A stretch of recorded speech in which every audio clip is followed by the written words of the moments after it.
Assalamualaikum warahmatullahi wabarakatuh.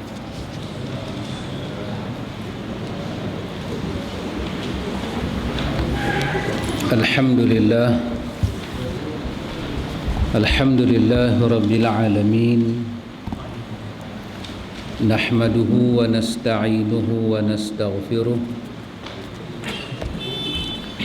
ونعوذ بالله من شرور أنفسنا ومن سيئات أعمالنا من يهده الله فلا مضل له ومن يضلل فلا هادي له أشهد أن لا إله إلا الله وحده لا شريك له وأشهد أن محمدا عبده ورسوله اللهم آتي نفسي تقواها وزكيها أنت خير من زكاها أنت وليها ومولاها آمين. أما بعد، إخوة الإيمان، إخوة في الدين، أعزكم الله وأحبكم في الله. الحمد لله ثم الحمد لله. Ikhwan, alhamdulillah, dengan limpah kurnia daripada Allah Jalla wa'ala, kita sambung majlis ta'lim ini. Ikhwan, kita sambung pada muka surat 134. Muka surat 134, kita masih di bawah bab yakin dan tawakal. Betul Pak Mi? Kalau kitab tu muka surat muka surat 58, baris yang keempat, hadis yang keempat, jilid yang pertama, bab yakin dan tawakal, hadis yang keempat. Kalau macam kitab Pak Mik tu, kalau macam kitab kita, hadis yang ke-78. Hadis yang kita akan jumpa pada malam ini, ikhwan, kalau diizinkan oleh Allah, kalau ustaz tak buat perangai kan, kita akan jumpa beberapa hadis yang sangat ajaib, yang menunjukkan betapa kedudukan sunnah sebagai suatu pembersihan bagi seorang mukmin. Kalau seorang mukmin itu dia boleh hidup tanpa sunnah, artinya dia sedang hidup di dalam kekotoran. Para ulama menamakan sunnah dengan nama sunnah al-mutahharah. Sunnah al-mutahharah. Apa makna mutahharah? Menyucikan. Kalau buka dalam kamus Dewan, ada dua perkataan, satu bersih, satu suci. Apa makna bersih? Bersih bermakna hilang daripada kekotoran, daripada najis. Itu makna bersih. Tetapi setiap yang bersih belum tentu dia suci. Apa makna suci? Dia terhindar daripada noda. Subhanallah. Karena itu kalimah yang dipakai untuk menunjukkan kesucian seorang wanita, diguna kalimah wanita ini wanita yang suci. Tidak dikatakan bersih, sebab mungkin pakaiannya bersih, mungkin makeup dia bersih, tapi adakah dia ini seorang yang suci? Belum tentu. Agama ini mengambil kalimah yang tertinggi, inna dina indallahil Islam. Di sisi Allah cuma ada Islam. Maka dia memiliki kalimah tertinggi, as-sunnah, sunnah nabawiyah mutahharah, al-hadithul mutahharah, sunnah yang mutahharah, sunnah yang sifat dia suci, tinggi dia. Tidak ada benda yang menodai dia. Benda yang paling cemar adalah hawa nafsu, dia boleh menodai. Maka sunnah ini ketika dia diturunkan, Allah menyebut wa ma yantiqu 'anil hawa in huwa illa wahyun yuha. Dia adalah benda yang bebas daripada hawa nafsu. Dia adalah wahyu daripada Allah Jalla wa Ala kepada kekasih dia Muhammad sallallahu alaihi wasallam. Ikhwan, cuba kita tengok beberapa hadis yang boleh kita buat pedoman di dalam bab yakin dan tawakal. Muka surat 134. An Abi Hurairah radhiyallahu anhu عن النبي صلى الله عليه وسلم قال يدخل الجنة أقوام أفئدتهم مثل أفئدة الطير. رواه مسلم. Dari Abu Hurairah radhiyallahu anhu, dari Nabi sallallahu alaihi wasallam, beliau bersabda, akan masuk syurga orang-orang yang hati mereka itu seperti hati burung. Hadis Imam Muslim. Ini hadis yang pertama, hadis yang pendek, Nawawi simpan, Nawawi masukkan sebagai hujah dalam bab yakin dan tawakal. Semua orang Islam masuk syurga. Dalam hadis disebut, nanti kita akan jumpa tentang kullu ummati yadkhuluna al-jannata. Umat aku masuk syurga kesemuanya, masuk syurga. Illa man aba, malaikat yang tak mau masuk. Malaikat yang tak mau masuk, dia tak boleh masuk. Siapa yang tak mau masuk? Nabi kata man ata'ani dakhala al-jannah wa man 'asani faqad aba. Bahasanya jelas, barisnya jelas, susunan kalimahnya juga jelas. Di sisi orang Arab tidak ada yang tak faham. Kecuali Arab yang tak faham ni memang Arab yang tak mau faham, dan dia pun tak boleh faham, dan dia pun tak akan faham. Bahasa yang jelas. Nabi bukan cakap bahasa Jawa ke orang Arab. Sampai orang Arab nak tanya balik, apa makna man ata'ani dakhalal jannah wa man asani faqad aba. Sesiapa yang taat kepada aku, dia sampai ke syurga. Sesiapa yang enggan taat kepada aku, dia adalah orang yang tidak mahu masuk syurga. Bahasa yang jelas. Dikatakan taat ketika disuruh. Dikatakan taat ketika diminta patuh. Itulah ketaatan. Apabila seorang murid dikatakan taat pada gurunya ketika gurunya buat peraturan. Ketika guru tak buat peraturan, tidaklah timbul masalah ketaatan. Bila guru sekolah buat peraturan, masuk pukul 7, balik pukul 1, maka murid-murid kena mentaati perintah itu. Ketika ada peraturan, ada perintah, ada larangan, disuruhlah kita patuh dan taat. Maka Nabi meninggalkan sunnah-sunnahnya. Nabi minta kita mematuhi sunnah-sunnahnya. Maka siapa yang mentaati aku di atas jalan ini, mematuhi yang perlu dipatuh, dijauhi apa yang perlu dijauhi, itulah orang yang masuk syurga. Siapa yang aba, tak mau, siapa yang ada sifat enggan patuh itu, enggan saja ikhwan. Kalau iblis itu dikatakan aba wastakbara, enggan campur sombong. Tapi dalam kes ni tak disebut sombong, disebut enggan. Mungkin dalam hati dia ada macam-macam.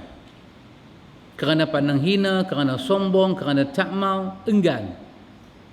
Kerana merasakan nak memperolok-olok, itu hal hati dia. Tapi yang kita nampak cara zahir, dia enggan. Dia enggan. Nabi suruh salat, dia tak mau salat. Dia enggan. Adakah dalam hati dia merasakan salat wajib atau tidak wajib? Itu hal dia. Kita tak tahu hati dia. Tapi yang kita nampak, enggan. Disuruh dia ini mengeluarkan zakat, dia tak mau keluarkan zakat, dia enggan. Sombongkah dia? Wallahu ta'ala a'lam. Mungkin dia diancam. Kalau hang berkolak zakat, hang jaga, kami tembak hang sekali. Mungkin, tapi zahirnya dia enggan. Maka sesiapa yang enggan, Nabi kata faqad aba. Wa man asani faqad aba. Maka yang enggan itulah yang dianggap derhaka kepada aku. Sangat mudah untuk faham. Tak payah makan raya jampi, tak payah makan kismis cerdik, tak payah. Mudah faham. Maka hadis yang kita akan jumpa ini satu hadis yang sangat pendek. Ketika para sahabat dengar hadis-hadis ini, mereka termenung. Mereka berkata, bagaimanakah kehidupan kami ini? Nabi kata, yadkhulul jannata, masuklah syurga Allah. Masuklah ke dalam syurga. Siapa-siapa pun boleh masuk ke dalam syurga. Terutama ini aqwamun, suatu kaum, suatu daripada hamba-hamba Allah.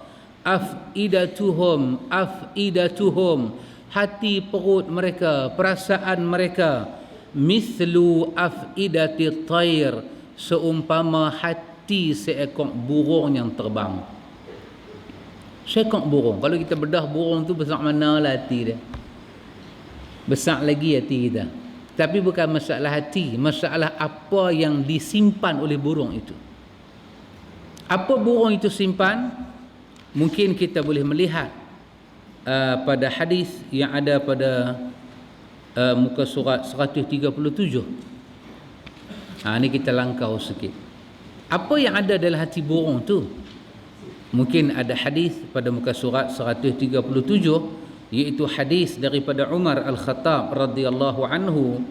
Kata dia, sami'tu Rasulullah sallallahu alaihi wasallam yaqul, law annakum tatawakkaluna 'ala Allahi haqqa tawakkuli la razaqakum kama yarzuqu at-tayr taghdu khimasa wa taruhu bitana.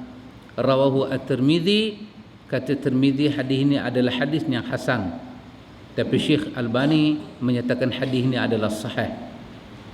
Daripada Umar Al-Khattab radhiyallahu anhu, dia berkata, ini Sayyidina Umar yang dengar, aku mendengar Rasulullah sallallahu alaihi wasallam bersabda,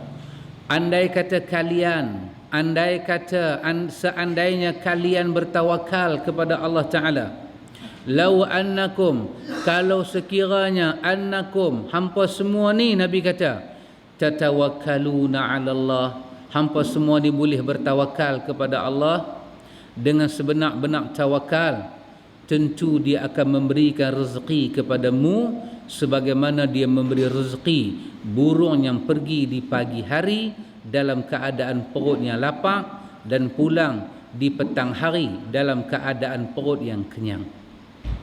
Ayat ni yang kata hati burung tadi itu. Kalau kita ada perkara ini, Imam Ibnu Rajab Al-Hambali ketika mensyarahkan hadis ni, kata dia, subhanallah hadzal hadithul azim, dia kata subhanallah, hadis ni sangat besar dalam bab tawakal. Dalam bab tawakal kita belajar, dia kata inilah hadis yang cukup besar. Dalam hadis ni ada dua perkara, dia kata. Yang pertama, Allah Subhanahu wa taala menunjuk keajaiban tawakal. Kalau insan ada tawakal kepada Allah, Allah janji tawakal itu ada hasil dia. Subhanallah. Sangat ajaib, kata Imam Ibn Rajab Hambali terhadap hadis yang kita baca ini. Hadis daripada Umar Al-Khattab radhiyallahu anhu ini. Kalau seandainya kamu tawakal kepada Allah Ta'ala, seandainya kamu tawakal kepada Allah Ta'ala macam tawakal seekor burung. Burung, satu perkara yang ada pada burung, dia terbang, dia hanya mencari kurnia Allah, tak ada kurnia yang lain. Oh, ini kita kalah dengan makhluk Allah Ta'ala yang bernama burung. Ibnu Rajab Al-Hambali menyatakan hadis ini menjadi dasar kepada bab tawakal. Bahawa tawakal dalam hidup manusia ini, dia seperti roh dengan jasad. Macam mana burung terbang pada waktu pagi perut kosong, dia tak tahu dia nak pergi mana, dan dia tak tahu apa dia akan dapat. Cuma satu saja dia tahu, dia keluar mencari kurnia ilahi. Burung tak tahu pokok betik itu siapa punya, burung tak tahu gandum yang diberi itu siapa punya, tapi Tuhan, burung tahu satu, kesemuanya ini adalah milik Tuhan dia. Dia keluar. Di atas sifat tu dia keluar. Di atas itu dia keluar. Maka Allah memastikan ketika dia pulang, perut dia yang tak besar mana tu telah dipenuhi dengan rezeki daripada sisi Allah, bukan daripada orang. Inilah dasar tawakal. Artinya ikhwan, Tawakal ada di mana? Ada pada hati manusia. Ada pada hati manusia. Kita tengok orang kutip derma, ikhwatul iman, kutip derma. Kata dia mai depan kita. Memang hati kita nak bagi derma. Kita selup-selup dalam poket kita ada 50. 50 tu pula not 50. Bukan kata 10-10, not 50 sekeping. Ada banyak tu lah Pak Min. Duk ingat dalam hati nak bagi 20 buah minyak 30. Tapi sekeping. Duk ingat dalam hati nak kata dekat kawan kutip derma, tukang adik boleh tak? Tapi tebal muka. Muka rasa tebal lah, Tuhan yang Maha mengetahui. Tebal rasa muka. Tapi hati duk ingat tak boleh aku nak kena bagi ni. Ni duk tengok macam mana rumah orang terbakar, macam mana orang tinggal selai sepinggang. Yang kena tu pula orang Islam. Tak boleh tahan, hati tak boleh tahan. Kita ambil, kita bagi. Ketika kita bagi dalam keadaan macam ni, kita tahu kita tak akan memiliki apa-apa dah lepas tu. Lain nilai dia dengan kita bagi sedangkan dalam poket kita ada beza, ada baki 500. Beza ikhwan. Ketika manusia bagi 50 dan kosong pok kaliau. Tak ada apa dah. Tak ada apa. Hati dia nak bagi. Hati dia bukan pasal malu, bukan pasal apa. Wallahi, demi Allah hati dia nak bagi. Dia tahu orang ni kutip derma betul dan nak salurkan ke tempat yang betul. Dia tahu. Tapi masalah not 50 selai. Dan dia berhajat pada baki duit tu. Maka bila tabung tu mai, dia pejam mata, dia bubuh. Ketika dia bubuh, hati dia akan rasa. Kalau dia letak tangan dia letak tangan dia di jantung dia, dia tak payah pakai doktor hak cucuk telinga tu, dia boleh dengar duk. Dia boleh dengar. Dia peluk hati dia kuat-kuat, dia kata, ya Allah, terimalah sedekah aku. Terimalah sedekah aku ya Allah. Ini orang sedang bertawakal tinggi kepada Allah. Kenapa? Di belakang dia tak ada apa. Hanya ada bantuan daripada Allah. Inilah hati seekor burung nama dia ikhwan. Bila kita ambil 50 kita bagi, kita ambil 50 kita bagi, dalam poket kita ada baki 500. Kita tak ada hati seekor burung. Tak ada. Allah akan bagi balik, tapi kita sedang bercakap soal kucuk-kucuk kahutahi. Sesuatu kena rasa dalam. Satu kena rasa dalam. Bila insan bagi, dia rasa kehilangan dan dia mula bergantung kepada sang punca rezeki itu. Artinya karen tawakal mula mengalir. Ketika itu dia akan melihat sesuatu Tuhan akan buat dengan urusan itu. Kata Imam Ibn Rajab Hambali, apa yang terjadi ketika manusia memberi ataupun menerima agama ini dengan tawakal, hadis ini menyatakan, hadis Umar ini menyatakan, Allah akan memberi rezeki kepada dia ikhwan. Subhanallah. Allah akan bagi rezeki pada manusia yang bertawakal. Suatu rezeki yang sangat agung. Rezeki yang datang daripada nilai yang mulia. Allahu Akbar. Hak yang saya sebut tadi itu pengalaman satu kawan yang bercerita dengan saya. Pengalaman satu kawan bercerita dengan saya. Ketika dia bagi RM50, dia tak ada apa. Tak ada apa. Ni dia cerita. Dia tak ada apa Pak Mik. Jiwa dia suruh bagi. Dia kata dia tengok belah kiri dia ada seorang Cina buka wallet dia, buka dompet dia, ambil 30 boh dalam kutipan derma tu. Dia punya ingat, alangkah kalau aku boleh tukar duit 50 dengan Cina ni, 10. Alangkah bagusnya. Tapi tak terkeluar, terkunci di mulut dia. Tapi dia kata aku kena bagi. Dan dia teringat beberapa hadis Nabi menyebut setiap pemberian itu ada pemberian yang lebih baik daripada sisi Allah. Dan dia bagi kosong. Seperti kata Najwa Latif, kosong. Kosong, tak ada apa-apa, kosong. Subhanallah ikhwan. Dia bercerita kepada saya dalam masjid. Selepas daripada solat Zuhur, dia bercerita dalam masjid. Dia kata dia masuk ke dalam masjid, dia seluk poket dia yang sebelah. Dia dapati ada 50. Dia tak tahu 50 tu mai kat mana, dia kata. Dia keluar daripada masjid, dia berjumpa dengan satu orang, kawan lama dia, jumpa di situ. Kawan tu peluk dia, kawan tu salam bagi 300 kata. Subhanallah. Subhanallah. Ketika dia bercerita, saya melihat air mata dia turun. Dia kata, saya bersedekah pada waktu pagi, saya mendapat pada waktu tengah hari. Subhanallah ikhwan. Bila dia bagi 50, dia pegang jantung dia. Dia rasa macam nak terkeluar. Dia kata, saat lagi memang aku tak makan apa sampai malam. Pegang jantung dia, dia peluk jantung dia, dia pejam mata, dia kata, ya Allah, terimalah daripada aku. Pasal dia rasa kalau dia lepas tangan dia nanti kena heart attack. Dia pegang kuat-kuat, air mata dia berkaca, dia kata, ya Allah, aku tak ada siapa, aku dah hang seorang, ya Allah. Dia cerita, saya rasa saya boleh faham, ikhwan, inilah nama dia tawakal yang Nabi sebut. Akan masuk ke dalam syurga seorang yang bertawakal kepada Allah seperti mana hati seekor burung. Ikhwan, ketika kita salat, ketika kita menjalankan kehidupan, kita tolong orang, aliran itu kena ada dalam hati kita.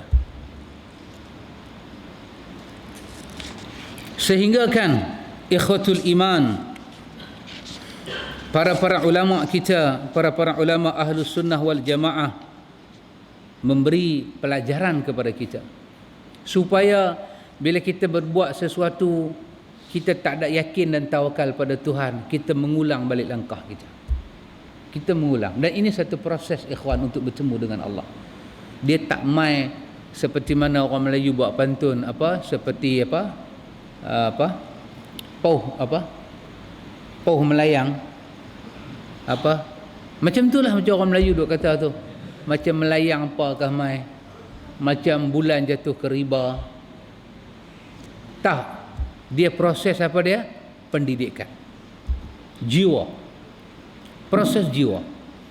Ulama salaf menyatakan kepada kita, rahimahullahul abdan waqafa inda hammihi fa in kana lillahi mada wa in kana li ghairihi ta'akhkhara. Ini bukan hadis, perkataan ulama salaf. Allah merahmati seorang hamba. Allah merahmati seorang hamba apabila hamba itu memerhati kerja buatnya. Kalau sekiranya kita dapati kerja buat kita itu ada hubungan dengan Allah, maka teruskanlah. Apabila kita dapati kerja buat kita itu terputus hubungan dengan Allah, maka tinggalkanlah kerja itu. Supaya bila kita buat, hati kita ni berhubung dengan Tuhan. Ketika itu Allah akan memberi apa yang mata, telinga, perasaan kita rasa tak mungkin kita dapat, kita akan dapat, ikhwan. Dapat apa? Kita akan dapat kemuliaan di sisi Allah. Ikhwatul iman. Baik. Kemudian dikatakan, muka surat 135, dikatakan maksud hadis tadi, Nabi menyatakan kalau kamu ada hati seperti seekor burung, kamu masuk syurga. Para ulama hadis menyatakan mungkin hadis ini memaksudkan mereka yang bertawakal kepada Allah, ataupun hadis ini juga menyatakan mereka yang mempunyai hati yang lembut di sisi Allah. Dia dengan Tuhan ni dia lembut hati, dia dengar kata. Dia lembut hati, dia dengar kata. Allah kata tak boleh hati dia lembut, ikhwan. Dan ini satu kurnia daripada Allah. Ala kulli halnya, kedua-dua tafsiran ini kita boleh pakai. Ima hadis ini cenderung kepada orang yang bertawakal, ataupun hadis ini membicarakan orang yang lembut hati. Dalam hadis Imam At-Tirmizi, ketika Nabi ditanya tentang ahli syurga,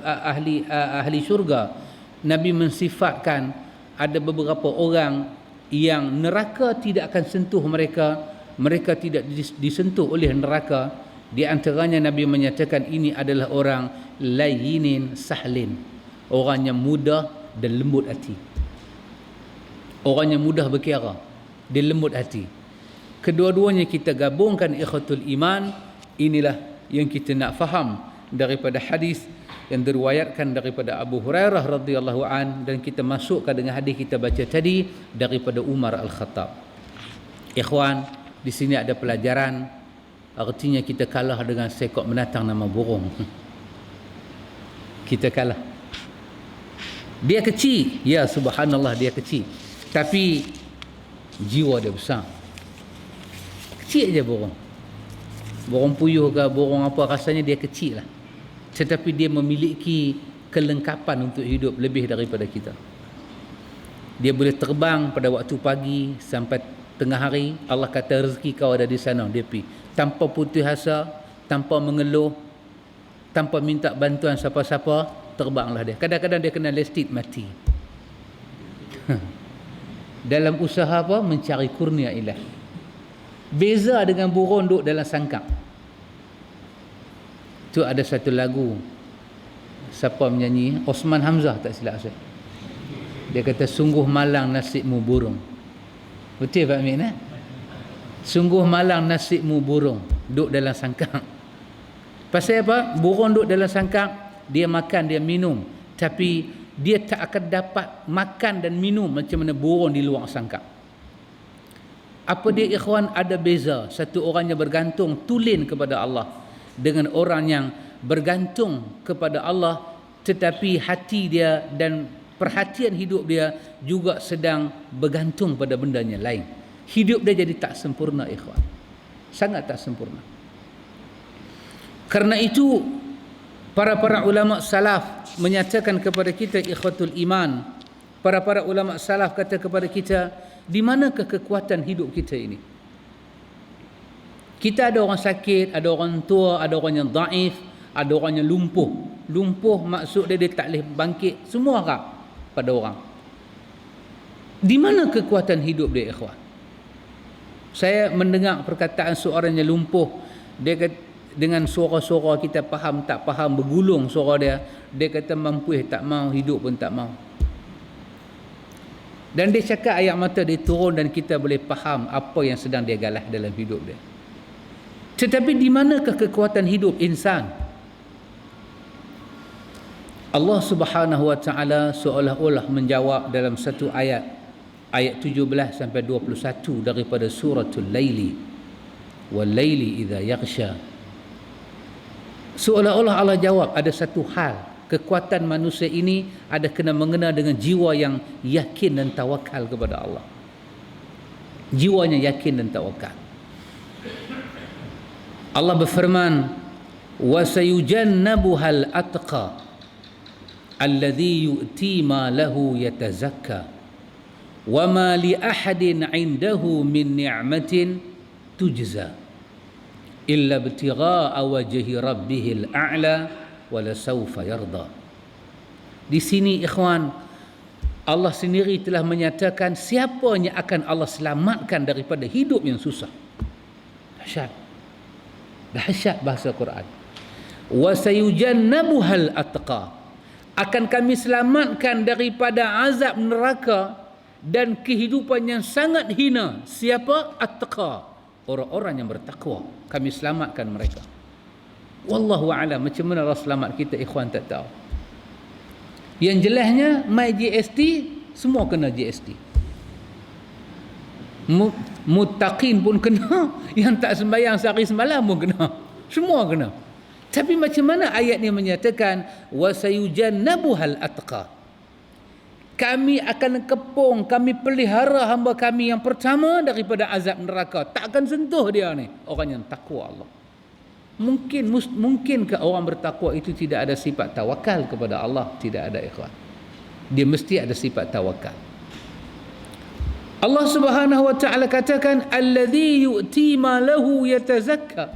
Tengoklah jiwa dia. Ketika dia memberi sesuatu yang dia harap dengan pemberian dia kepada orang supaya Allah membersihkan hidup dia. Allahu akbar. Bezalah ikhwan. Beza. Dia ini yu'ti ma lahu yatazakka. Dia memberi hartanya, dia mengharap apa dia? Harap Tuhan bersihkan dia dengan Tuhan. Ada dosa, ada kehidupan, ada noda, ada nista. Ya Allah, apa yang aku bagi ni, Hang bersihkanlah aku ya Allah. Ya, Quran menyebut tentang wa man yu'tal hikmata faqad utiya khairan katsira. Sesiapa Allah bagi hikmah, Allah bagi kelebihan yang banyak. Apa dia hikmah? Makin kita bertakwa kepada Allah, hikmah itu datang mencurah-curah. Kadang-kadang kita nak buat satu kerja, ya ikhwan, kita buat cara kita lah. Kita putus cara kita, rancang cara kita. Tiba-tiba kita jumpa satu kawan kita. Kita kata kat dia, kita kata, sahabat, enta ni, kalau enta berada dalam masalah saya, ana ni, enta nak buat ke mana? Tiba-tiba kita dengar cara dia bagi jawapan, dan kita nampak cara kita tu gopoh. Yang ni nama dia al-hikmah. Tak dapat dengan kita mengaji sekolah mana. Tak, dia wa man yu'tal hikmah, dia pemberian Allah, dan dia ada kena mengena dengan tawakal, dia ada kena mengena dengan takwa, dia ada kena mengena dengan ikhlas. Mata hati dia tajam. Dalam surah Furqan Allah katakan tentang man yattaqillaha yaj'al lahu furqana. Siapa takwa pada Allah, Allah bagi pada dia furqan. Tajam mata hati dia, membezakan hak dan batil. Tajam. Kita kadang-kadang tak tajam. Kita nampak macam tajam lah. Kita pergi ceramah, orang kata, Ustaz ni saya bagi peluru kat Ustaz, tembak betul-betulnya. Dia bagi peluru. Kita dapat peluru tu, kita rasa kita mujahidin. Kita nampak depan kita ni semua musyrikin. Kita pun sentai. Habis-habis ceramah, kita kata, astagfirullah, awak aku bercakap lagu tu lah. Mai satu orang dia buka pemikiran kita, dia kata, Ustaz, saya bukan Ustaz, tapi saya sayang kat Ustaz. Kesan daripada Ustaz cakap lagu tu, apa jadi dengan dakwah Ustaz? Dia itu ada hikmah. Walaupun Ustaz ni Ustaz, dia tak ada hikmah. Pasal apa? Dia ada kena mengena dengan ikhlas. Dia ada kena mengena dengan kerja buat kita bersendirian dengan Tuhan. Allah memberi ini semua kepada hamba-hamba yang mukmin. Satu orang dia bagi harta dia, dia mengharap yu'ti ma lahu yatazakka wa ma li ahadin 'indahu min ni'matin tujza. Dia tak mau tunjuk kat siapa-siapa. Nikmat dia bagi ni, dia tak mau tunjuk kat siapa-siapa, ikhwatul iman.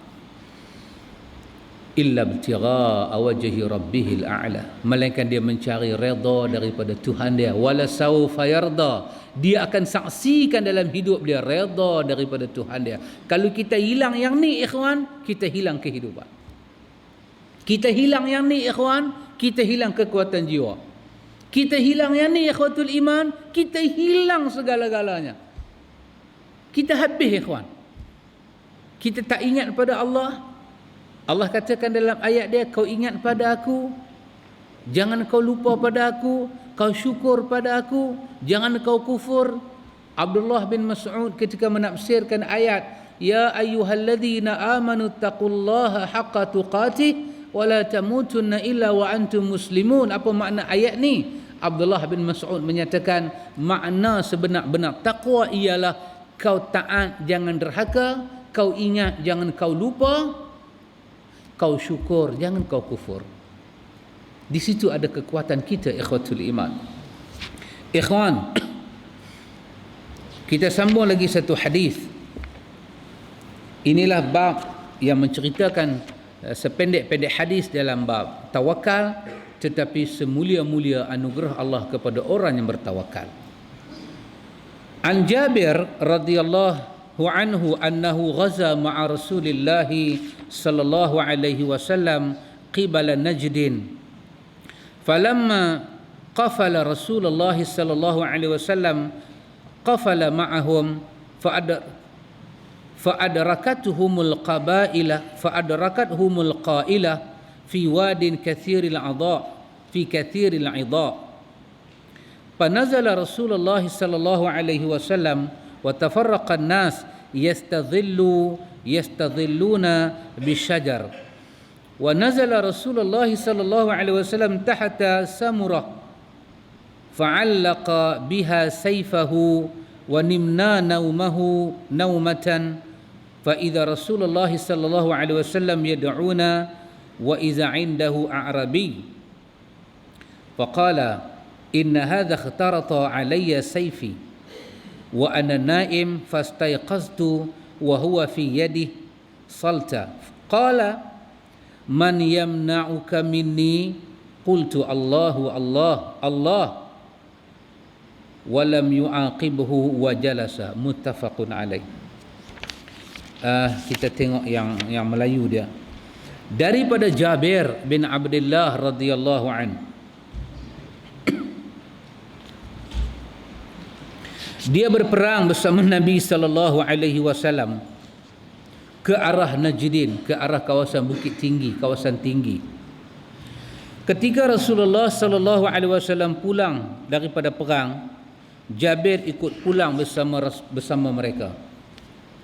Pada saat panas Zuhur yang menyengat, mereka berada di sebuah lembah yang penuh dengan pohon berduri.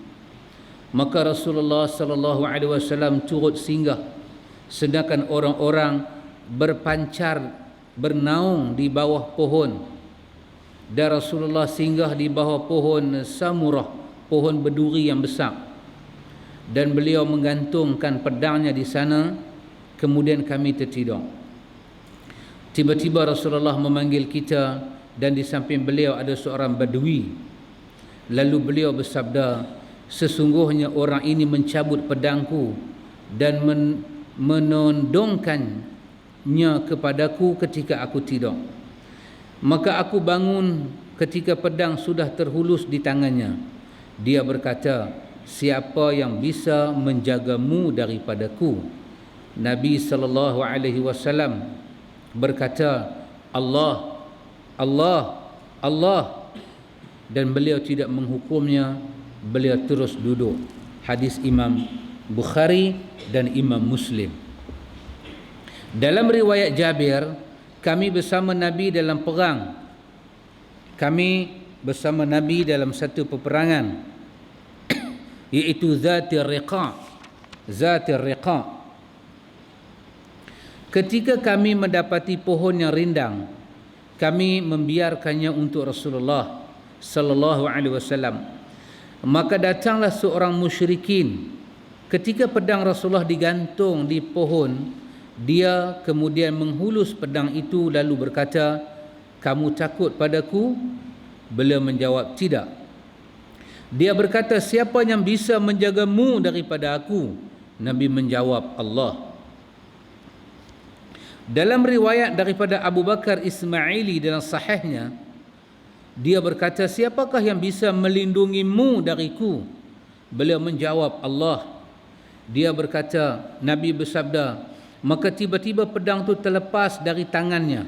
Maka Nabi SAW mengambil pedangnya dan balik bertanya, siapa yang akan melindungimu dariku?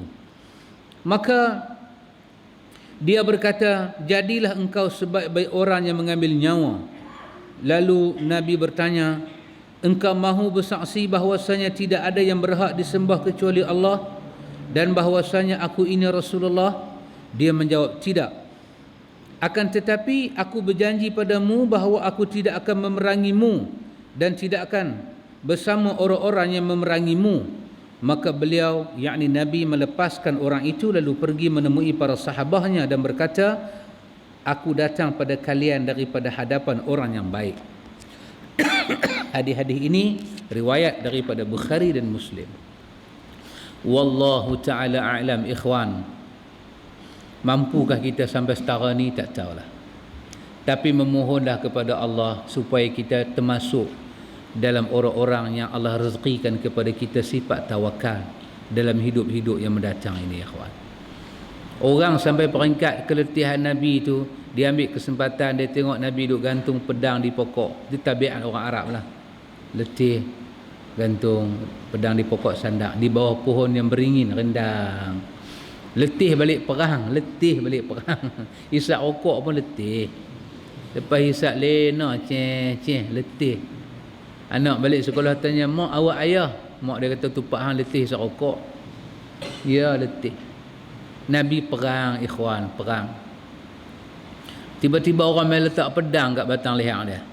Dan kawan tu bertanya beberapa soalan dalam beberapa riwayat. Di antaranya kawan tu menyatakan, man yamna'uka minni, siapakah boleh menjadi penghalang supaya mata pedang yang tajam ni bila aku tikam ke leher kamu, dia boleh halang, tak kena hang. Siapa? Nabi ulang 3 kali. Nabi kata Allah. Ikhwan, bila disebut Allah daripada orang yang tawakal dengan orang yang biasa-biasa, rasanya pengaruh dia lain. Pengaruh dia lain. Kita accident kereta, kita kata Allah, inna lillahi wa inna ilaihi raji'un. Lain. Dengan biasa-biasa kita zikir lepas sembahyang, Allahu Akbar, Allahu Akbar, Allahu Akbar, Allahu Akbar. Tak sama. Pasal itu, siapa yang selawat satu selawat pada Nabi satu, Allah bagi 10. Agak-agak selawat macam mana ya kawan? Selawat macam malam Mahabbatur Rasul tu kah? Kita target 60,000 orang main semua, pakat selawat aja 60,000. Hak tu kah? Tak ya kawan. Selawat yang penuh dengan rindu, selawat yang penuh dengan erti sayang, selawat yang penuh dengan erti kasih, membesarkan orang itu, tahu makna kedudukan orang tu. Satu aja. Kita duduk tengah-tengah malam, Allahumma salli ala nabiyyina Muhammad. Air mata kita berkaca, ikhwan. Allah balas daripada kita 10. Beda kalau kita duduk selawat, Allahumma salli ala Muhammad, tasbih duduk berjalan, tapi tak ada apa. Macam orang buat tembok, katok-katok kosong, tak ada semen. Lain ikhwan, bunyi dia lain ikhwan. Jadi macam mana nak dapat benda tu? Ya, mujahadah kita kepada Allah. Nanti kita akan ada bab, selepas ini mungkin bab mujahadah. Apa makna mujahadah? Daripada bab ikhlas sampai bab tawakal, dah 7 bab kita mengaji. Nak dapat itu macam mana? Sabar, tawakal. Nak dapat itu macam mana? Kita kena mujahadah. Macam mana mujahadah? Nawawi akan hurai kepada kita ikhwan. Sunnah ni sangat bersih.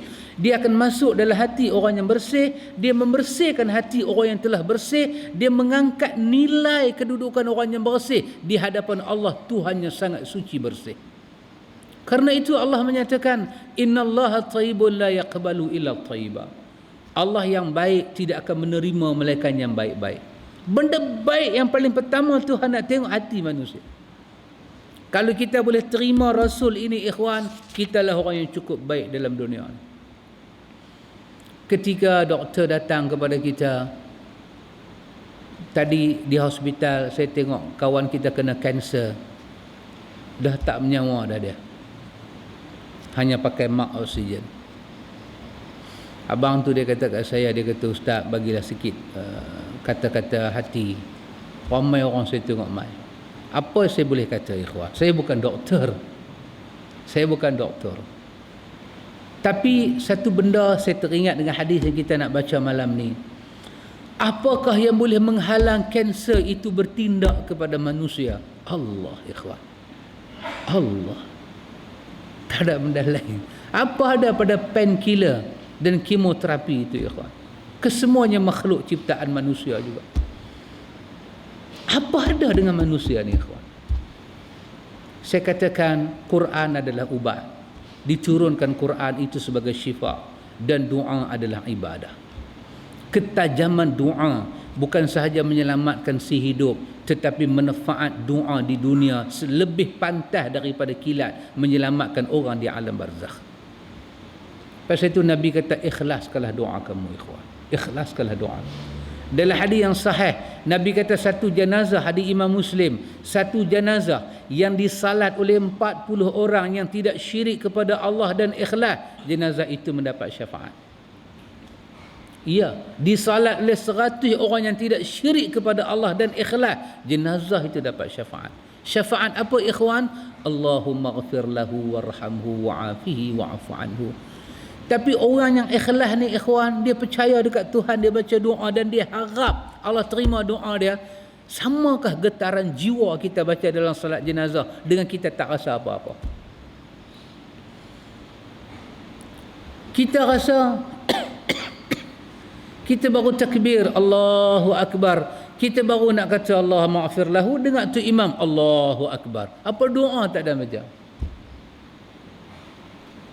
Macam mana kita nak menghitung doa tu ikhlas? Wallahu ta'ala alam, ini urusan Tuhan. Tapi kalau orang tu baca Allah maghfir lahu warhamhu, Allahu akbar, ikhlas ke itu? Dia kata itu saya punya ikhlas tinggi, awak rendah. Itu hal dia lah, kita tak menjawab. Tetapi sekurang-kurangnya bagilah peluang lidah kita ini mendoakan saudara kita. Kita nak baca doa jenazah dalam salat jenazah. Kita nak baca doa jenazah dalam salat jenazah. Dan doa yang kedua kita nak baca di atas kubur setelah kita tanam mayat. Kita tak mau baca lepas salat jenazah dan keranda duduk dalam masjid. Kita tak mau baca time tu. Kalau orang lain nak baca, itu hal dia. Kita nak ambil petunjuk Nabi Muhammad dalam bab jenazah dalam Riyadhus Salihin. Nabi kata fa akhlisu lahu doa. Bila kamu sembahyang mayat, Nabi suruh ikhlas doa dalam sembahyang mayat. Dalam hadis Imam Muslim daripada Auf bin Malik, kata Auf bin Malik ketika mati Uthman bin Maz'un, Nabi membaca Allahumma ghfir lahu. Aku dengar sebiji-sebiji dan aku ingat dalam sembahyang mayat tu, awak lah, bukan aku yang mati hari ini. Aku dapat doa yang sebiji-sebiji daripada Nabi. Ya ikhwatul iman, kalau orang tanya pada kita, kesakitan yang kita alami ni, siapa boleh menghalang penyakit serang kita? Kita jawablah macam Nabi jawab, tetapi dengan jiwa yang bermaksud, ikhwan. Allah, Allah, Allah. Bukan zikir Allah, Allahu, Allahu. Tak, bukan zikir dengan kalimah Allah. Tapi kalimah tu keluar kerana itulah luahan dan isi hati kita, ya ikhwan. Kamu tak ada apa, siapa boleh mengkayakan kamu? Kita kata Allah. Dan kita picit suara hati yang paling dalam dengan penuh keyakinan. Dia duduk di bibir mulut kita. Dunia akan menyaksikan keajaiban itu. Dalam hadis Bukhari Muslim ni kata, Arabi, Badui yang letak pedang tu terlepas pedang dah. Allahu Akbar, ikhwah. Inilah yang terhalang daripada kita, Pak Amir. Terhalang. Dari saya khususnya terhalang, ya kawan. Bila kita kata bismillah ketika kita makan, jiwa kita tak hidup. Letak hidup, ya kawan. Ni cerita saya lah, cerita saya ni. Kita bismillahirrahmanirrahim. Kita bismillah. Kita nak bila kita kata bismillah 1 second, perasaan kita hilang dengan kalam bismillah. Nah, ini bukan cerita orang-orang sufi. Nah, ini cerita yang wujud dalam hadis.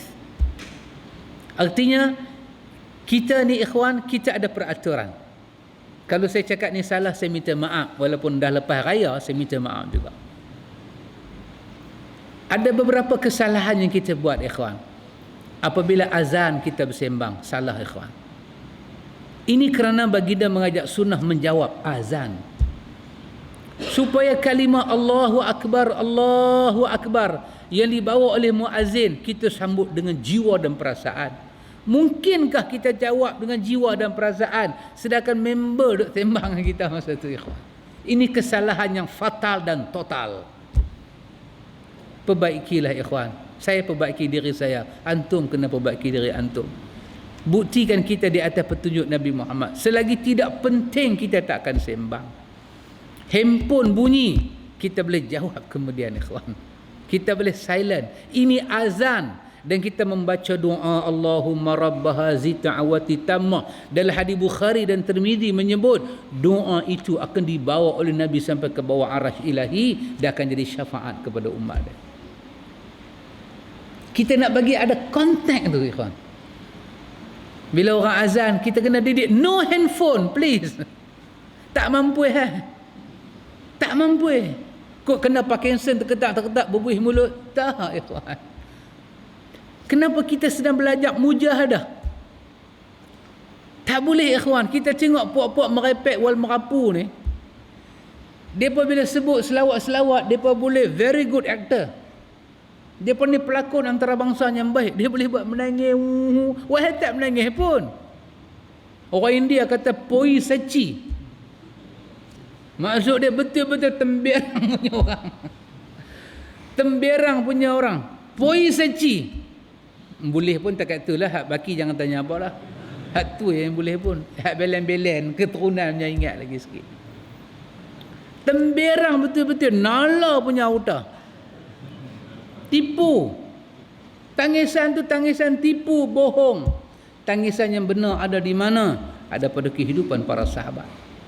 Antum bayang, satu hari Abu Bakar As-Siddiq, kan kita ulang-ulang baca riwayat yang pendek ini, tapi ada kesan pembersihan jiwa gitu. Abu Bakar As-Siddiq satu hari dia jadi khalifah Rasulullah. Datang satu orang muda yang buat kesalahan yang bukan hudud. Datang pada Abu Bakar As-Siddiq, Abu Bakar, aku salah Abu Bakar. Kesalahan dia bukan hudud. Kesalahan yang takzir mungkin. Kira orang kata compound ke parking ke silap kata mana kata tahu lah.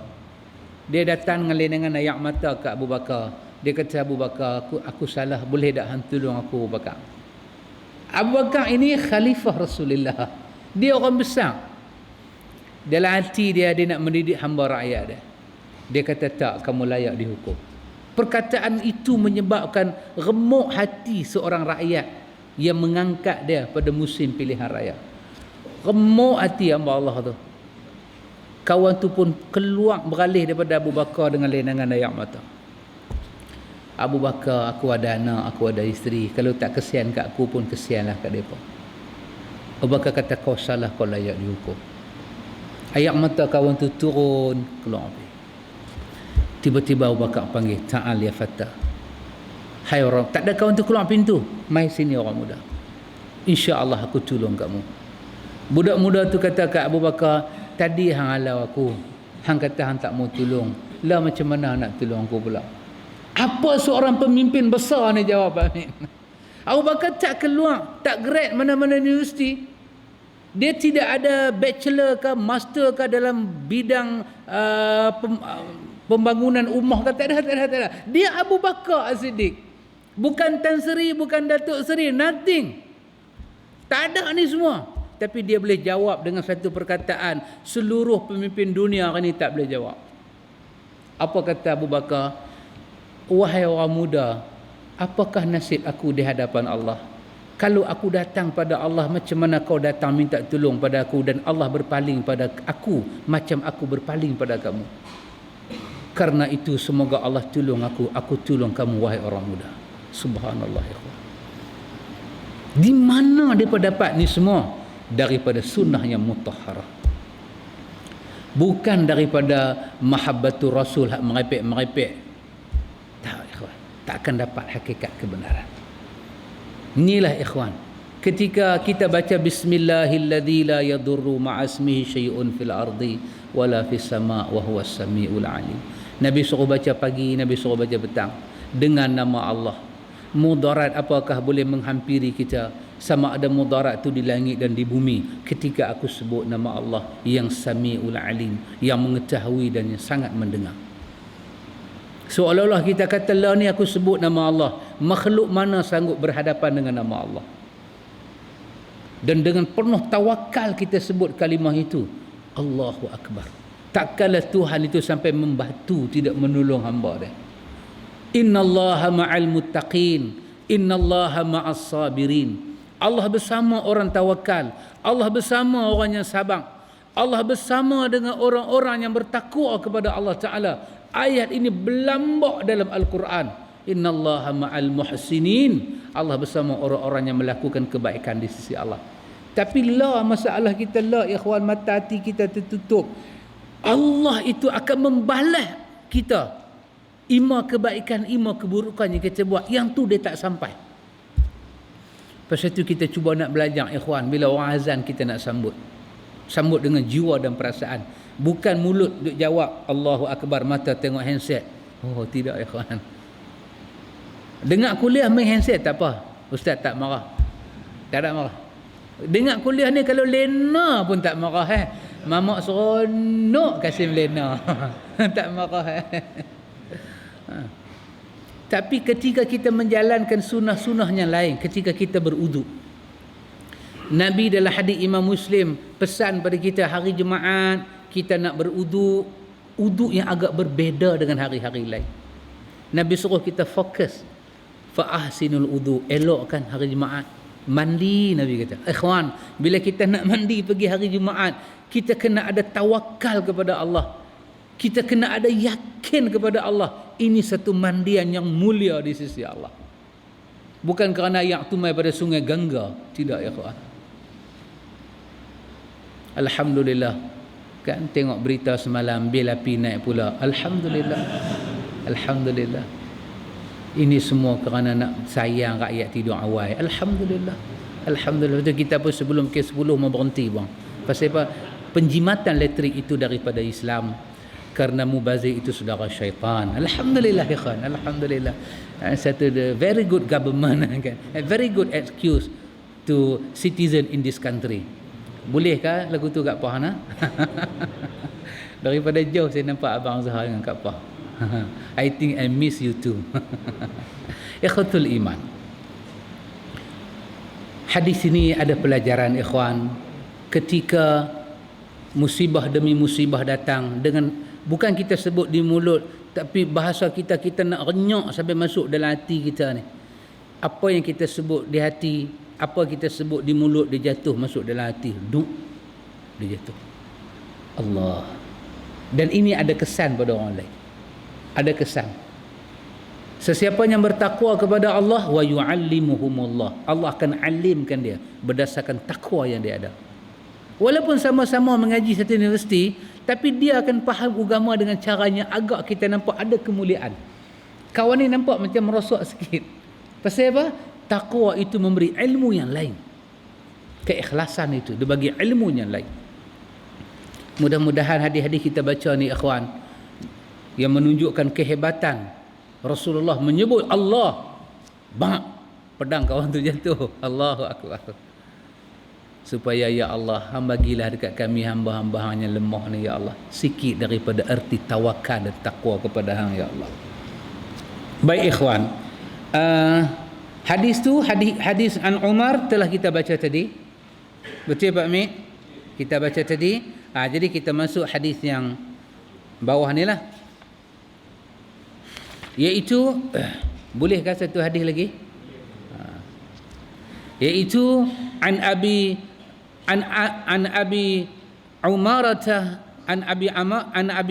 al-Barra bin Azib radhiyallahu anhuma qala Rasulullah sallallahu alaihi wasallam, ya fulan, idza awaita ila firashik faqul Allahumma aslamtu nafsi ilaik wa wajtu wajhi ilaik wa wajjahtu wajhi ilaik wa fawwadtu amri ilaik wa alja'tu zahri ilaik raghbatan wa rahbatan ilaik la malja'a wa la manja minka illa ilaik amantu bi kitabika alladhi anzalta wa bin nabiyyika arsalta fa innaka idza mitta min lailatika mitta 'ala al-fitrah wa in asbahata khaira, muttafaqun alaih. Wa fi riwayatin fi sahihain 'anil Barra qala li Rasulullah sallallahu alaihi wasallam, idza ataita madji'ak fatawadda wudu'aka lis-salah summa taji' ala shiqqikal ayman wa qul wa dhakara nahwa summa qala waj'al hunna akhira ma taqul. Hadis ini ikhwan daripada Abu Umarah al-Barra bin Azib. Dia berkata Rasulullah sallallahu alaihi wasallam bersabda, hai fulan, apabila kamu pergi ke tempat tidurmu, maka ucaplah. Nabi kata kepada Al-Barra bin Azib, Nabi kata, kamu ni bila kamu nak tidur, kita menjaga adab-adab yang Nabi ajak ketika tidur. Beberapa adab kita buat, sunah-sunah tidur. Nanti hadis ke bawah ni dia cerita juga tentang berudu, tentang kita membaca qul huwallah, al-falaq, an-nas, dan kita sapukan ke badan kita. kita membaca subhanallah, subhanallah 33, alhamdulillah, Allahu akbar 33, dan kita membaca doa ini. Buatlah yang mana kita boleh buat, tapi jangan sampai tak buat langsung. Imam berwuduk, buat wuduk juga. Main-main dengan mengantuk ni, sampai rumah buka kereta pun merangkak lah. Mengantuk sangat. Buatlah apa yang boleh buat. Tidurlah dengan zikrullah. Awak abang mengantuk sangat, dah mamak tu main lambat, dia berhenti punya lambat. Aku mengantuk. Buatlah cara mengantuk. Bismillah pun bismillah lah. Nabi suruh kita baca apa masa nak tidur, ikhwan? Nabi suruh kita baca doa ni. Kita tengok terjemahan Melayu dia dulu. Masa nak tidur kita kata, ya Allah, kepadamu aku serahkan diriku, kepadamu aku hadapkan wajahku, kepadamu aku percayakan urusanku, kepadamu aku sandarkan punggungku, dengan penuh rasa harap dan cemas kepadamu. Tidak ada perlindungan dan tidak ada jalan selamat darimu melainkan lari kepadamu. Aku beriman kepada kitab-Mu yang engkau turunkan dan dengan Nabi-Mu yang engkau tugaskan. Itu doa dia.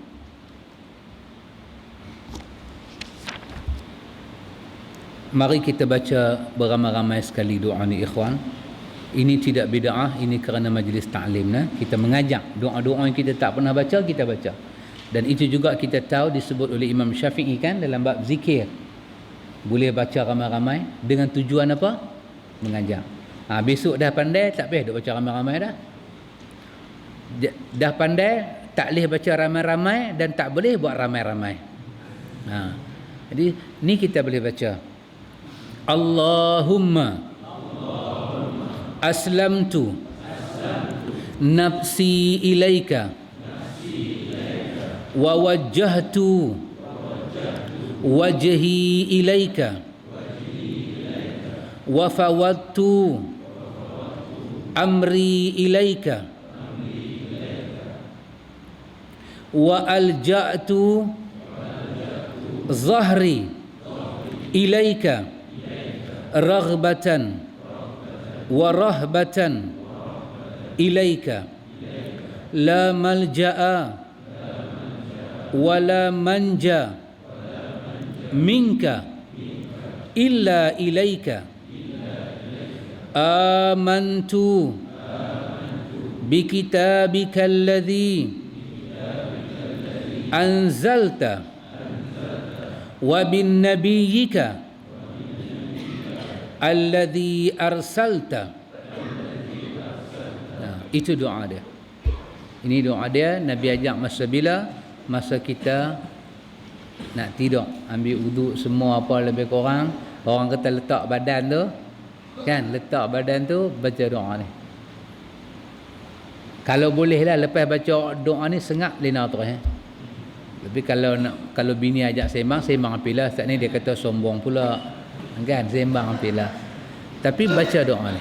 Baca doa ni. Maksud doa ni kita dah habaq dah tadi. Ya Allah, Allahumma ya Allah, aslamtu nafsi ilaik, kepada Hanglah aku serah diri aku, nyawa aku, tubuh badan aku, hidup aku semua sekali ya Allah. Wa wajjahtu wajhi ilaik, kepada Hanglah ya Allah aku hadapkan seluruh wajah aku, imam muka aku, imam hati perut aku, semua aku hadapkan. Imam wajah dengan makna jalan hidup aku, semua aku bagi ke Hang, aku hadap pada Hang. Wa fawattu amri ilaika ya Allah. Ya Allah, urusan aku ni semua aku serah dekat Hang ya Allah. Semua aku serah dekat Hang. Tanda apa ya Allah? Tanda aku percaya dekat Hang ni. Tak ada orang yang aku percaya, tak ada makhluk yang aku percaya mengatasi percaya aku dekat Hang ya Allah. Semua doa-doa ni ada apa ikhwan? Bahasa-bahasa tawakal kepada Allah.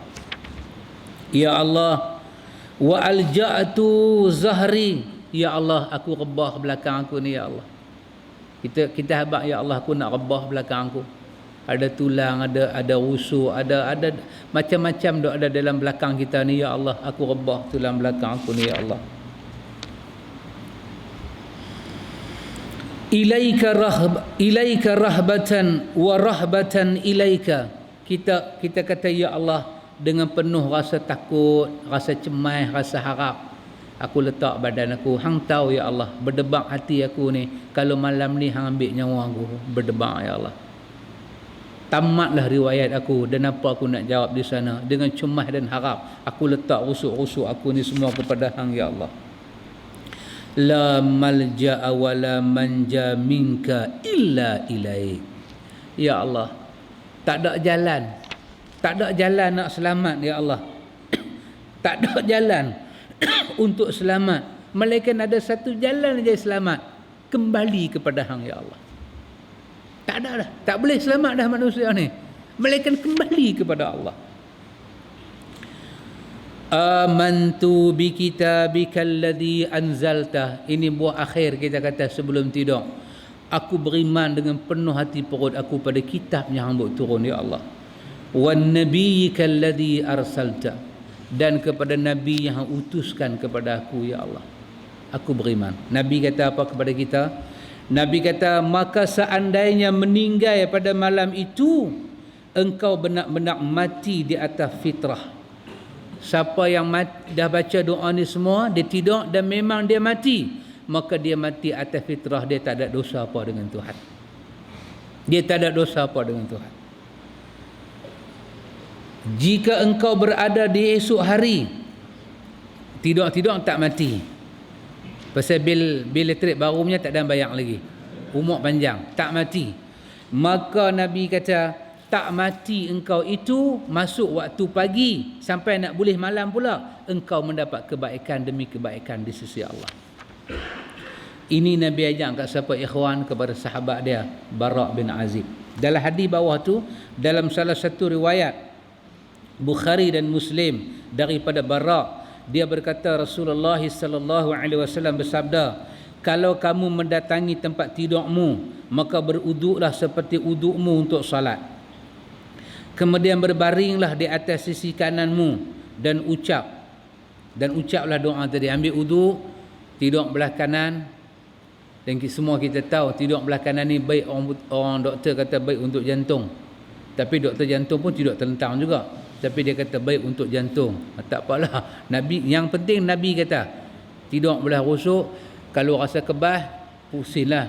Kebas pun duk pergi tekan lagu tu, besok tak mangkit terus lagi. Jadi tidurlah elok-elok. Ambil uduk, tidur elok-elok, baca doa ni. Nabi kata apa? Jadikanlah doa ni sebagai kalam yang akhir kita.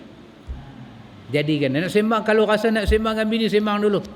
Nak puji-puji dia dulu. Tadi hang masak ketam, lemak, cantik, sedap, elok, kuning, melekat. Hang buah apa dalam ketam tu? Dia kata, tak buah apa. Permisin rokok 20 batang abang tu buah dalam tu. Tu nampak elok. Sembang dulu. Dah habis sembang, rasa dah, aku ni mengantuk dah ni. Aku tak masih sembang apa. Baca doa ni. Kalau boleh buat macam tu, itu sunnah Nabi. Apa kelebihan dia ikhwan? Roh kita akan diangkat dalam keadaan dirahmati oleh Allah. Ini bukan wali songo sebut, Rasulullah sallallahu alaihi wasallam. Dalam hadis yang tidak disebut di sini, Nabi ajak siapa tadi ikhwan? Nabi ajak sahabat Nabi yang bernama Bara' bin Azib. Nabi ajaklah doa tadi, Allahumma tadi kan, Allahumma aslamtu nafsi ilaik. Maka Bara' ni dia hafal doa ni, dia mai kat Nabi. Dia mai kat Nabi, dia ulanglah Pak Mik. Dia ulang baca kan. Dia ulang baca, dia ulang semua betul. Cuma sampai kepada kalimah hak belakang tu, kalimah amantu bi kitabikal ladzi anzalta wa bin nabiyyika. Bila sampai kalimah wa bin nabiyyika, Bara' bin Azib dia tukar. Dia kata wa bi rasulikal ladzi arsalta. Kalimah Nabi dia tukar dengan Rasul. Apa kata Bara'? Bila dia baca doa lagu tu, kalimah Nabi tu, sedangkan dalam hadis tadi Nabi ajak kan, Nabi ajak wa bin nabiyyika, dia tukar.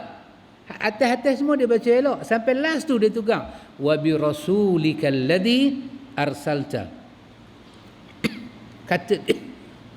Kata dia, Bila aku baca macam ni, dia kata faradda alaihi Nabi sallallahu alaihi wasallam. Nabi tolak aku. Nabi tolak. Nabi kata pasal apa hang tu hang ubah kalimah yang aku ajarkan. Kalau tempat tu aku guna nabi, hang kena guna nabi.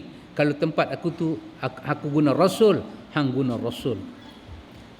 Sedangkan kita kata apa beza nabi dengan rasul kan? Sama. Kata para ulama, kalau di situ diguna rasul, mungkin merujuk rasul ini kalimahnya umum, mungkin merujuk pada malaikat, merujuk pada nabi-nabi sebelumnya. Tetapi bila disebut wa bin nabika, itu khusus aku beriman dengan Nabi Muhammad sallallahu alaihi wasallam. Faradda alaihi nabi, kata Bara', Nabi tolak aku. Nabi kata, kenapa kamu ubah? Nabi tak mau kita ubah. Ikhwan tengok, berapa banyak dalam dunia ni orang ubah. Tengok. Lepas tu dia kata, apa salahnya? Apa salahnya? Dia tanya. Niat kami baik. Kalau Bara' ada, dia nanti tolak kita macam Nabi tolak dia. Bara' akan marah kita macam Nabi tegur dia. Aku ubah satu aja dan niat aku baik. Nabi kata tak boleh. Kita ubah apa? Kita ubah ni sampai tak boleh nak ubah dah. Pasal dah ubah dah semua. Tak ubah dah. Kita ubah doa awal tahun, akhir tahun. Dan ikhwan, tak ada salah kita duduk sebentar, kita minta masyarakat kita tengok apa yang kita buat ni sama tak dengan Nabi. Tak ada salah, merenung sebentar. Kata Sayyidina Ali, al-yawma yaumul amal wala hisab, gadan yaumul hisab wala amal. Kita kena tengok, kata Ali, sebab hari ini hari masih ada peluang beramal sebab belum ada hisab. Nanti besok kita dihisab, tak ada peluang nak amal. Apa yang boleh ubah? Mesti diubah. Dia baca doa tahlil panjang-panjang tu. Kenapa baca panjang-panjang? Sedangkan yang keluar daripada mulut Rasulullah tak ada pun. Summa ila arwahil muslimin wal muslimat wa khususan li sahibil bait. Tak keluar daripada mulut Nabi. Yang keluar daripada mulut Nabi apa dia? Allahumma ghafir lahu.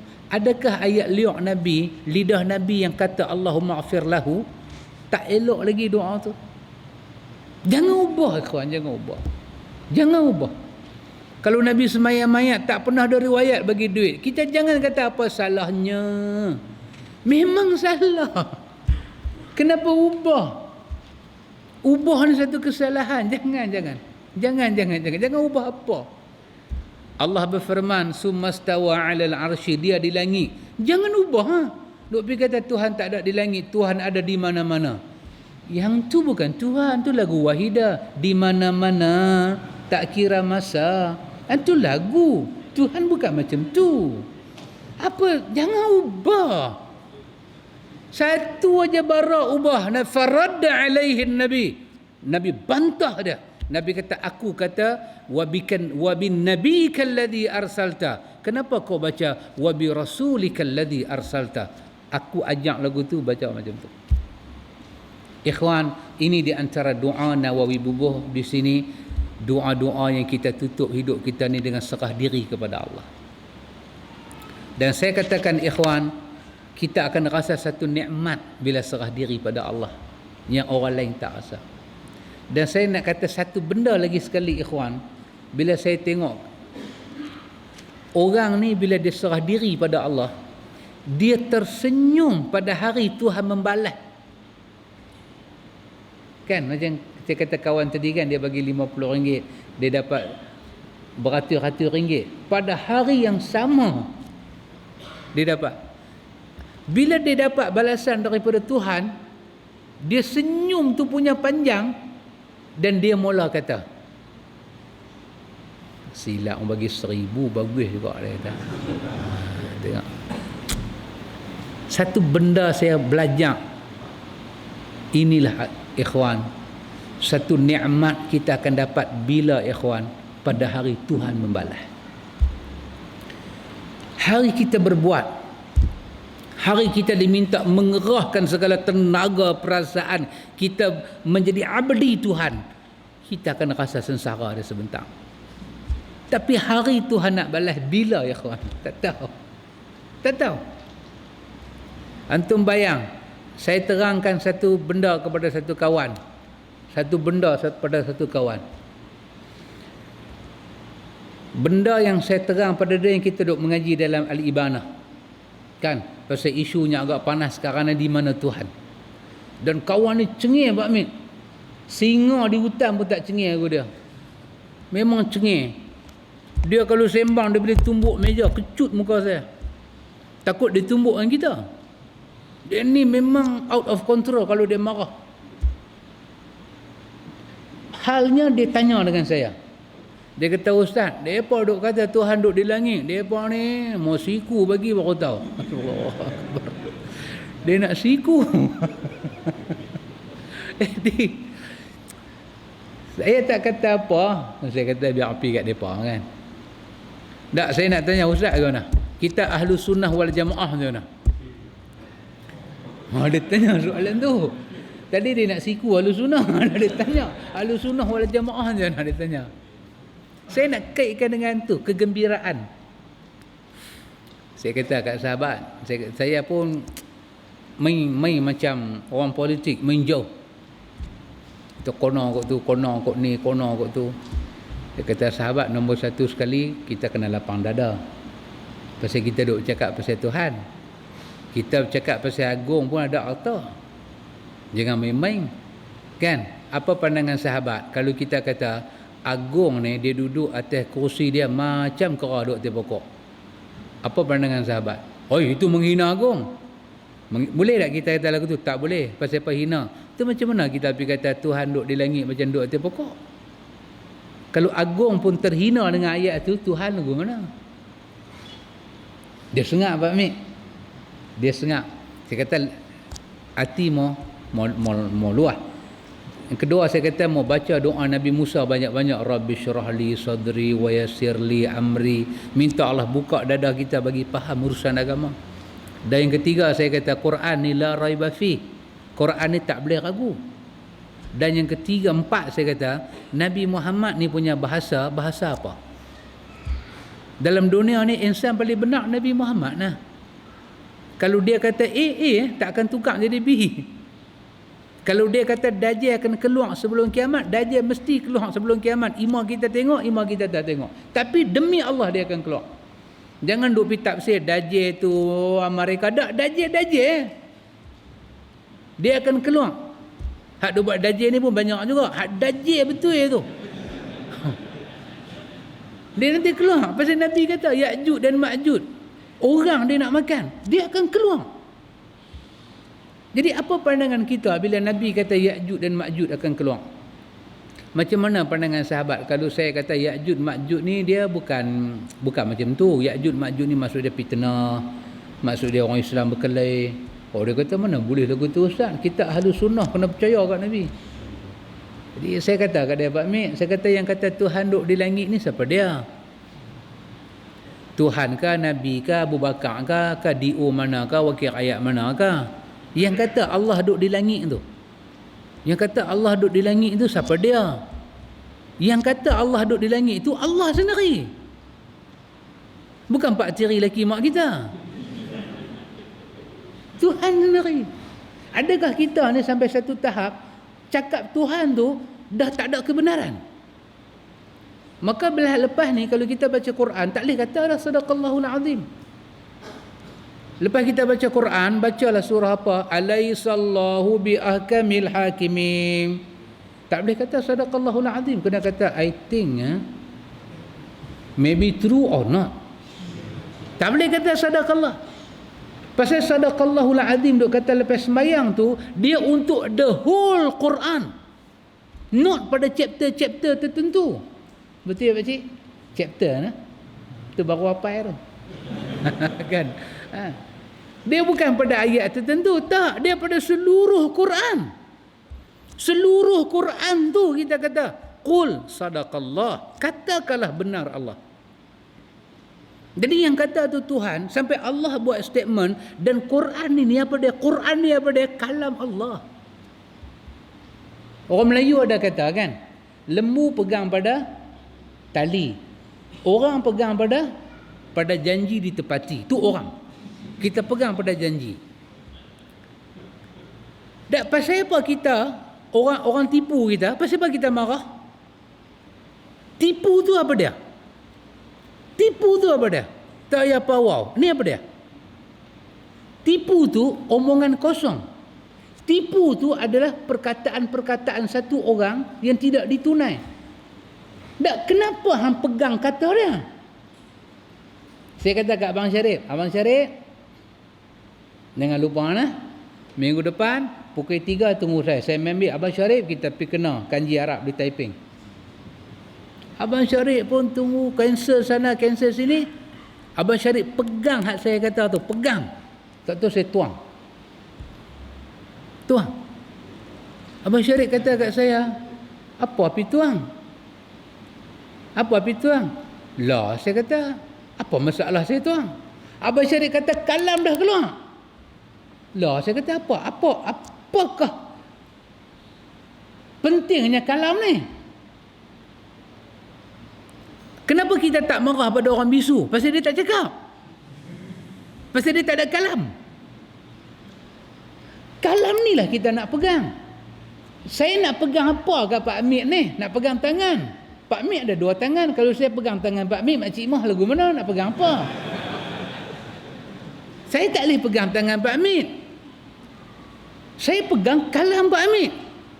Apa dia kalam Pak Amir? Kalam Pak Amir yang saya dengar, Pak Amir kata besok tengah hari nak masak, mai makan di rumah. Saya pegang. Tiba-tiba saya pegang. Orang kata, apanya hampir pegang kalam Pak Amir? Pak Amir ni jangan pegang apa? Kalau saya tak boleh pegang apa, macam mana saya nak berinteraksi dengan Pak Amir? Mesti ada satu benda saya kena pegang. Apa dia? Kalam, kata-kata. Kata-kata ni walaupun tak nampak, tapi dia satu pegang. Pegang, di situ ada percaya. Saya percaya Pak Amir. Esok saya nanti makan tengah hari. Kalau orang kita bercakap pakai dia punya kata-kata, kalau kata-kata orang tu dipegang, betul dan salah diukur pada kata-kata dia, kata-kata Tuhan macam mana? Kata-kata Tuhan ni lagu mana? Tak boleh pegang lah. Tuhan suruh semayang, tu kata-kata dia lah tu. Pasal apa hang semayang? Kalam Tuhan suruh semayang. Pasal aku pegang kalam dia lah aku semayang. Habis yang kata dia duduk di langit ni, kalam siapa? Kalam dia. Pasal apa tak boleh pegang? Makan durian tak lagi? Kita nak tanya dia, ni musim durian ni. Tak, pasal apa kalam Tuhan tak boleh pegang? Kalam Tuhan ni ada datang mana-mana tak betul ke? Kalam Tuhan, pasal apa tak boleh pegang? Kalam dia kata, dia bersemayam di atas arasy. Dan kalam dia kata, tak sama dengan makhluk dia. Apa problem kita? Pegang tu lah. Pegang tu, bawa kereta. Bukan nak pergi tukar lesen tak mana-mana. Lagu tu, pegang tu.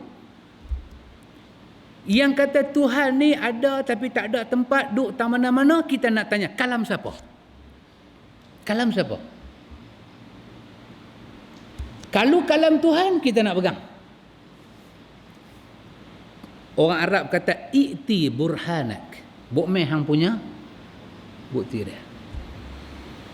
Kalam siapa? Kalam Imam Syafi'i, adakah percaya kita pada kalam Syafi'i sampai kita tak percaya kalam Tuhan? Should be wrong somewhere. Ada benda tak selesai dengan iman ni. Ni kalam Tuhan ni. Kalau Tarzan pakai tali duk ayut, tiba-tiba kita kata Tarzan, hang tak boleh pakai tali. Melengung, bengong Tarzan tu. Melengung Pak Mit. Hang tak bagi aku gayut kat tali habis. Tarzan nak naik apa? LRT. Kecuali Tarzan Melayu kan. Yang dia randuk ayak, kaki dia kena ayak. Rimau langguk tak kena ayak. Labu-labi Pak Mit. Habis manusia nak beriman dengan Tuhan, tapi kalam dia tak boleh pegang. Kalam dia kata, kalam dia yang zahir ada, yang ada baris itu semua, ada surah, ada ayat dia kata dia bersemayam di atas arasy yang tak sama dengan makhluk. Kalam dia. Tiba-tiba mai satu kalam yang bukan Tuhan, bukan Nabi, bukan siapa-siapa. Dia kata Tuhan kalau duduk di langit macam buruk maiyeh. Lah kita nak pegang dengan kalam siapa? Kita ni hamba siapa? Kita bukan hamba kawan tu. Kita hamba Allah. Ni duk baca hadis-hadis roh kita nak balik masuk bertemu Tuhan ni. Pasal apa tak boleh pegang kalam Tuhan, tak boleh tolak kawan tu? Who is this fellow? Siapa dia fellow ni? Cara kita tu ada benda tak selesai. Tengok macam mana kita tawakal dengan Allah Ta'ala. Kita reject semua yang tak sama dengan Quran dan Sunnah. Pasal Nabi kata pada Bara' bin Azib, aku kata Nabi, kena baca Nabi. Jangan baca Rasul, pasal aku tak sebut Rasul. Sedangkan Nabi dengan Rasul apa beza? Dari segi bahasa kan? Tapi tak mau. Macam mana aku kata, lagu Tuhan kata. Itu baru makna aku beriman kepada Allah dan Rasul. Allah kata dia duduk di arasy yang tak sama dengan makhluk dia, kita beriman. Sampai bila? Sampai mati. Mailah kata macam beruk, macam mana pun, kita kata yang cakap tu beruk. Kita cakap macam tu hina agung, macam mana otak manusia tertutup dia boleh kata dekat Tuhan lagu tu. Ada satu penceramah mabuk mana tak tahu dia main di Tanjung. Saya dengar sendiri ceramah dia. Pak Long kita rakam bagi saya dengar. Dia kata Tuhan duduk di arasy sama macam anjing duduk di lantai. Tu dia. Satu benda ikhwan, jangan layan orang sakit jiwa. Mereka ni mental. Problem mental. Kalau doktor mental rawat depa dengan doktor tu mental. Very mental punya. Pak Amir ada tengok gambar antara dua darjat? Kan? Antara dua darjat punya gambar apa? Apa nama saat dia? Ustaz Tengku apa? Come on baby. Kan? Tengku apa? Salihah. Tengku Zaliha kan? Bapa Tengku Zaliha tu. Ahmad Nispu. Kan dia yang duk buat cerita dua darjat ni semua dia. Last kali dia duduk tahu mana? Wak gila betul tak Pak Mit? Kan? Tu mental punya tempat. Dia duduk wak gila, anak dia mai tengok dia bawa kereta. Tepi. Dia ambil daun, dia duduk kira duit. Lepas tu dia menyanyi, rasa sayang, orang gila Pak Mit.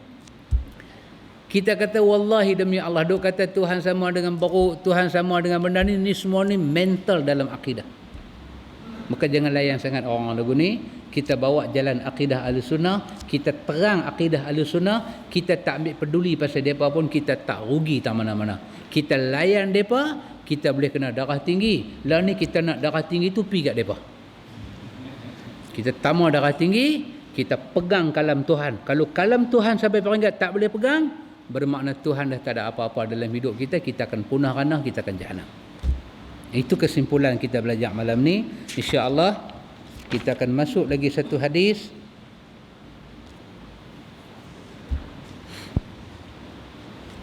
Cerita hadis yang kita akan jumpa ni berkenaan dengan hijrah. Bagaimana tawakalnya Abu Bakar kepada Allah dalam gua tu. Kan orang kata merpati sejoli mai betul.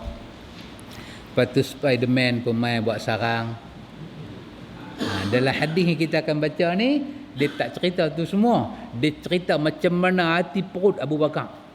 Kita akan belajar macam mana Abu Bakar ni satu orang yang tawakal pada Allah. Wallahu a'lam.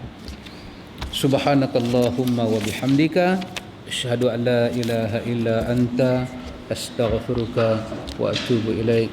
Allahumma rabbana atina min ladunka rahmah wa hayyi lana min amrina rasyada. Wassallallahu ala nabi Muhammad walhamdulillahi rabbil alamin.